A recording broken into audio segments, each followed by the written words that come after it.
Welcome to the podcast of MotorWeek, television's original automotive magazine. MotorWeek is made possible by TireRack.com, RockAuto.com, and by DieHard. Here's your MotorWeek podcast host, John Davis. Thank you, Alec Webb, and welcome everyone to MotorWeek's podcast. And this is podcast number 97. And joining me around our table in Studio C, our road test producer, Ben Davis. Hello there. Writer, producer, two-wheeling reporter, Brian Robinson. What's up? And our writer, Patrick Lucas. Hey. Over the Edge reporter, Zach Mescal is also with us today. Hey, hi. How you doing? Very good, Zach. Nice to have you with us. Okay, we'll have our lightning round. We'll look at the mailbag. But first, we're going to go over a trio of segments we've had on MotorWeek lately. Two cars and a special one. That's why Zach's here. First, we're going to cover the Volvo V60. We're going to do the BMW M235i. And then we're going to talk about this national phenomenon known as cars and coffee. But let's start with the Volvo V60. If you believe all of Volvo's press materials, it is the return of the sport wagon to their lineup when really, as far as wagons, they never really left. But V60, everyone around the table, you had a chance to drive it. Any impressions? Is it worthy of the Volvo sport wagon heritage? Absolutely. It definitely is. Beautiful car. I love it from the three-quarter rear and the profile. Front end looks a little long, but back to performance on the track, it's definitely all that. It's surprising that there's that much performance in a car that otherwise looks a little sated. Maybe like gentlemanly. Maybe. Gentlemanly, right. Like a gentleman's sports car, but it definitely gets down there and throws it out. I mean, through the cones, everything is tight and fast. Huge improvement over the V40. It replaced. I mean, to me, it was like there's no similarity at all. Absolutely. And we journo types always love the wagons, and we're always pushing for more wagons. But, as nice as the V60 is, the bottom line comes down to, for what it costs, you can get like a dozen crossovers with more room, just as good fuel economy. And, obviously they don't have the legendary Volvo safety. But even the one we had when I was shooting interiors on it seems like all the cool options that they're available with, this one didn't have any of them, and it was still it was amazingly bare bones for its price. But I mean, that is sort of the conundrum for a Volvo buyer, because obviously they also offer a crossover in this same class. So it's like you walk in and you got the wagon or you got the crossover, both of them basically, I won't say the same vehicle, but they certainly can serve the same purpose. But the wagon, obviously a little bit sportier, but is that enough to make a difference? Patrick? Everyone seems to be raving about it. I wasn't struck that way. I liked it a lot, but I didn't fall in love with it like you guys seem to have. And would you like to expound on that? I would like to expand on that. I just didn't. I mean, I know that it is sporty, and I felt bits of that, but I didn't quite think of it as a sport wagon. I thought it more as a comfortable, daily driver car to live with. I don't know how they do it, but those front seats, so comfortable. The orthopedically designed front seats that Volvo's always famous for. Yeah. You wonder why nobody else has ever been able to magic. quite match that. I mean, I loved that. The controls were a little funky at first, but you get used to them, and they work, and they're pretty intuitive and pretty easy to understand. So I thought to live with it, it would be a great car. I didn't quite see the sport wagon angle of it as much. I didn't either, honestly, until I put it through the cones and stuff like that. It was sort of a dual personality vehicle. Yeah. I mean, when we look at other recent sport wagons, your mind instantly goes to BMW, and I think they have had a harder edge than this one did. Zach, did you have any comments Are they on offered with a third pedal? I don't think I so. don't think they not are. in this country, no. And if they were, I think that would definitely entice me a little bit more. But, I mean, definitely cool looking car. A little bit lower, a little bit stiffer, smooth ride. Definitely enjoyed it. Good amount of low-end torque. Yeah, I mean, the wagon market's small here. Volvo pretended they were getting out of it completely, but the XV70 stuck around, so they really didn't. Now they're back into it. They've got new owners. I don't know if we're going to see more wagons from them, but I'm glad to see they didn't abandon it. And there are a few people on this planet that still like station wagons because they're a little lower to the ground. What did you think of? This is the first iteration of the new Drive E engines, right? Mm-hmm. Obviously, you guys were impressed with them. Yeah, it was decent. It wasn't anything to get excited about. Yeah, it didn't come as a revelation. I thought it was smoother than I expected. But all in all, and it was pretty economic. There's a lot of people, even people, in our office, drive E. What is it, electric? I mean, that's just kind of a weird tag name to have for which is basically just a turbo gas engine. I mean, yeah, but I think the platform now is that they can retrofit it later with a hybrid system. Yeah, the concept is that they'll be able to stick a variety. I mean, it's a new series of powertrains, and they're all highly efficient. I think they're all direct injected. But at the same time, they'll be able to turn around and make it a hybrid or probably even a pure EV without changing the chassis too much. So anyway, Volvo seems to be flourishing under its new ownership, and the V60 is actually the first new one, I guess, since the ownership took over from Ford that we've seen. Okay, let's move to something a little more conventional, but not really, and that's the BMW M235i. BMW changing its numbering nomenclature. The even numbers now pertain to two doors or convertibles. The M235i reincarnation of the 1 Series. What do you guys think? Yeah, I mean, I hate to say it's perfect, but I mean, it's what you think every BMW should be. I mean, it's tight, it's compact, actually has some steering feel, it's fun to drive. I really don't think of anything they could change that would make it better in my mind. Now, this is the up-level version Correct. of it. And the M is kind of like not really an M. It's a tweener, yeah. It's like considered an M performance model. It's not a full-on M. Just you get some of the power, some of the suspension, but it's not a full-on M car. Now, I don't know. Has anyone had any experience in the base model? No, Greg drove the Greg base. is our guy in that one. He's not here. Away. But I think he liked it. Oh, yeah, he definitely liked it. Yeah. We said in our road test, pretty much paraphrase what Brian just said, that this is probably one of the most perfect non-sports cars that we've ever driven. I mean, it just did everything you wanted it to be. And it reminded you of what the 3 Series sedan used to be. So... I had it for the weekend. That was a fun weekend. I explored pretty much every back road I could find in that thing. Now, Greg said that he drove we had the 8-speed automatic. Right. Greg said he drove the stick 6-speed manual on the event, and he said that was even better. So I would have liked to have seen what that was like, but this still was an awesome car. Sounds like a good reason to call up BMW and see if we can't get a manual, see if they put one in their test fleet. So it's kind of a short review, but basically anybody else? Do you have a chance to drive it? He's a BMW owner. To be honest with you, that's right. You are a BMW. Yeah, just a couple weeks prior to it, I drove a couple E46 M3s, E36 M3s. I got in this thing. I was honestly dreading it, and by the time I was finished, I was grinning ear to ear. I want one. Steering feel was great, nice and quick. The brakes were awesome. I think they might even be M brakes too. It had the M wheels on it. Suspension felt good, and I was able to kick it out a little bit, and it returned right where I wanted it to.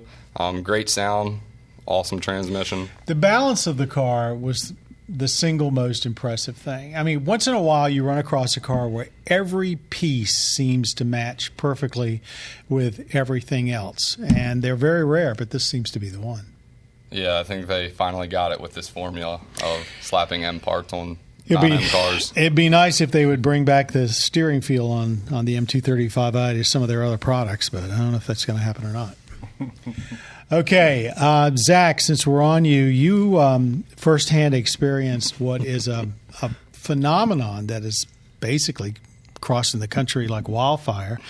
And that's this whole cars and coffee routine where basically enthusiasts of all stripes get together in, I don't know, a field or a mall parking lot on early Saturday morning. Everybody just walks around, and it's kind of like an impromptu car show. And by the time the stores open, the lots are empty. What was it like? You basically, your segment was really cool. Well, not only is it in our country, but it's going on all over the world. If you just check out YouTube videos, it'll blow your mind to just see what some people bring out. But here locally, I mean, it blew my mind to see what's just hanging out in our own backyard. Mm-hmm. I mean, McLaren brought up 12C. which everybody was trying to convince me was a P1, but I knew better. Good for you. Dozens of NSXs. There are a whole bunch of Skylines, new and old. There must have been 30 plus.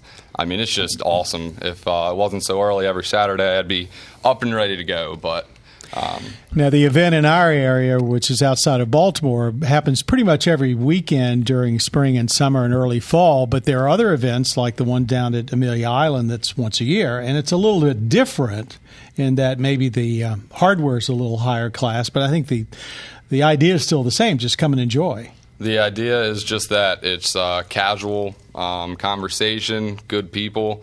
You know, in Florida, it was a manicured fairway. Up here, it was just in a parking lot in front of a mall.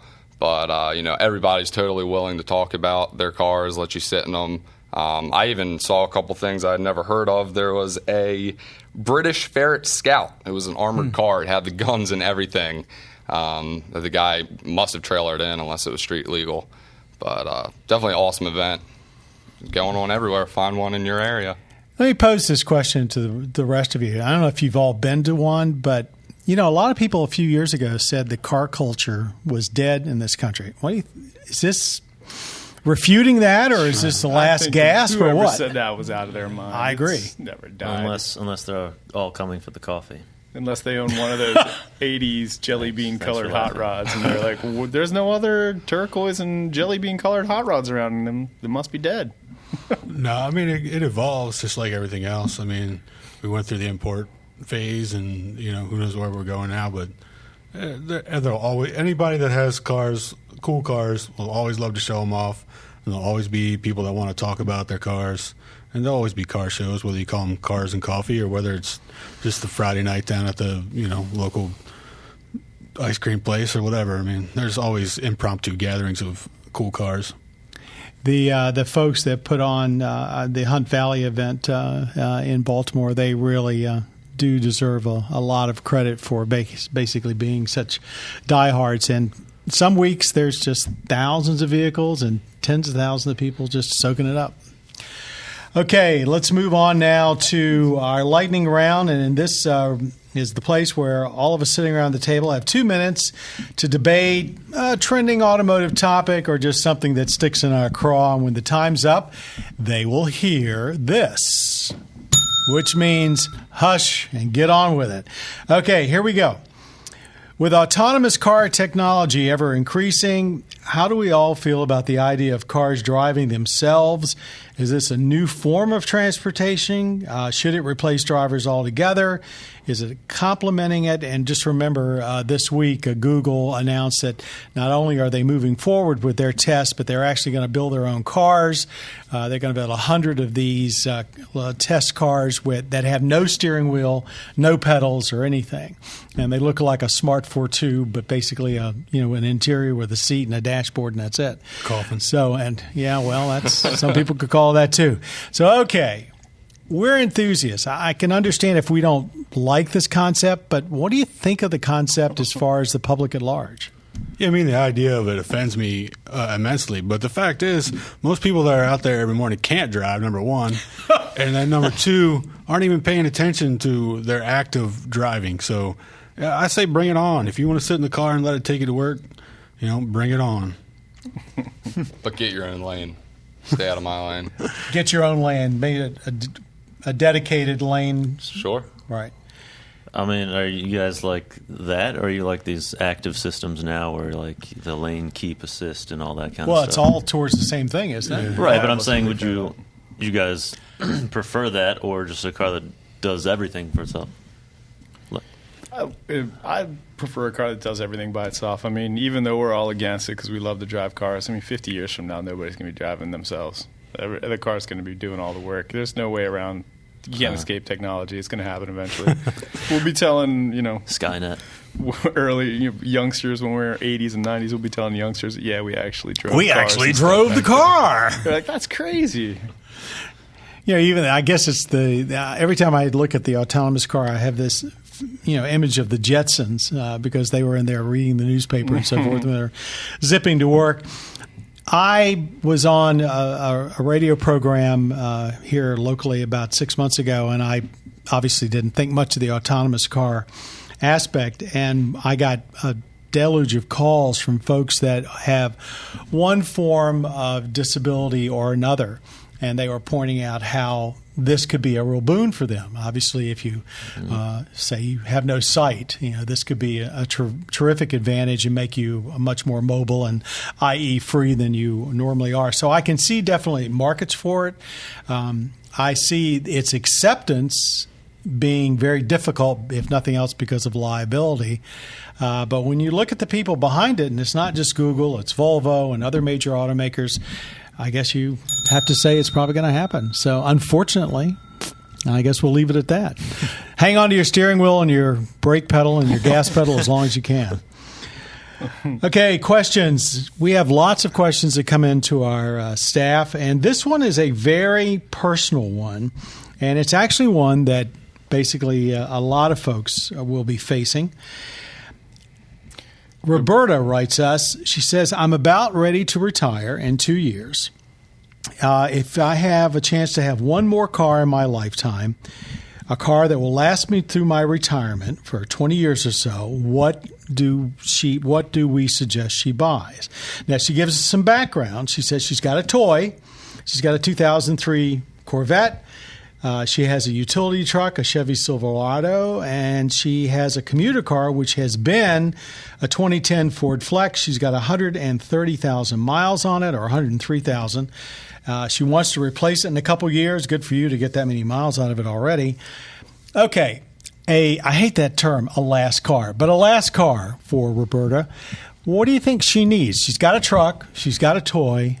What does she need? True. It doesn't sound like she needs anything, does it? Yeah. I would drive that Corvette every day for the rest of my life. Why make it just a toy? Yeah, no, but I guess you got to go with a Honda. If you don't need the room of the Flex, Honda Accord or Toyota Camry, I mean, they're going to run for 20 years.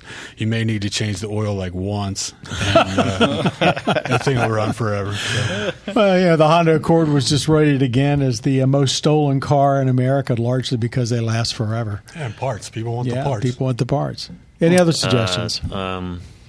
Subaru, I don't know, Forester or something. If you still want that space of the Flex, a Forester, like an Outback, something. And like you've that. got the all-wheel drive to boost. And I mean, it's not exciting or fun or anything like that, but it is what it is. If you need a car that's, I'm not sure you'd call a Ford Flex fun. So. That's true. Yeah, I'd get a Mustang. That thing will be around in 20 years. So get rid of the Corvette and consolidate. Keep the Flex and get rid of the Corvette. I'd have to and get to know Roberta a little better to actually. Well, actually, that's not a bad idea. She keep the Flex. Let's see why she. I don't know. She I mean, has a it doesn't Corvette seem and a truck. like Roberta wants to get away from her domestics, though. You guys recommended some good cars, but All right. Well, so Let's hear domestically, one. I'll go with the Durango. Mustang's got a trunk. a Durango, and you can get the Durango pretty beefed up. That's a solid choice. Yeah. Well, Roberta, I hope that helps a little bit. And actually, I hope this is not your last car. You sound like an enthusiast to us, and we wish you many more wheels to come. Okay, that brings to a close our MotorWeek podcast number 97. I want to give my thanks to Ben Davis, Brian Robinson, Patrick Lucas, and Zach Maskell. My thanks also to audio engineer Jim Bigwood, podcast creator Bob Mixter, and Patrick Lucas, who did the podcast producing on this episode. And please join us again for more podcasts. Make sure you catch MotorWeek every week on your public television station as well as Velocity. I'm John Davis. For all of us, thanks for joining us on MotorWeek. You have been listening to the podcast of MotorWeek, television's original automotive magazine. MotorWeek is made possible by TireRack.com, RockAuto.com, and by Die Hard. For additional information on podcasts, videos, and showtimes, visit our website at motorweek.org. And watch MotorWeek, television's longest-running automotive magazine series each week on your local PBS station.